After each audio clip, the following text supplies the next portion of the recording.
দুইটা দুইটা ভয়ঙ্কর পাপের কথা বলে দেই। এই দুইটা পাপে যারা আসক্ত হয়ে আছে তারা তওবা করে ফিরে আসলে পরেও সারা জীবন তাদেরকে এটা সাফার করতে হবে। তওবা করে ফিরে এসেছেন মনে করেন, তারপরেও আপনাকে সারা জীবন এই পাপের ফলটা ভোগ করতে হবে। এক, মাদক দীর্ঘদিন সেবন করেছেন, তওবা করেছেন, ফিরে এসেছেন, আল্লাহ হয়তো মাফ করে দিয়েছেন, আল্লাহ পাক মাফ করে দিয়েছেন, বাট আপনি আপনার দেহের যে ক্ষতিটা করে ফেলেছেন এটা কষতে পারবেন।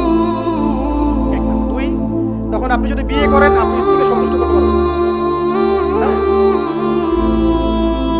দুই নাম্বার হচ্ছে এই যে গোপনে যুবকরা যে পাপটা করে, মাস্টারবেশন, যেটাকে আমরা বলি হস্তমৈথুন, এই পাপ যেসব যুবকরা করছে বা করে এবং অ্যাভেলেবেল এই পাপটা সবাই করে, কারণ এখন পর্নের যুগ, পর্ন দেখলে তার কোনো উপায় নাই, তখন তো এই পথেই যেতে হচ্ছে, নিজের উপরে নিজেকে জুলুম করতে হচ্ছে।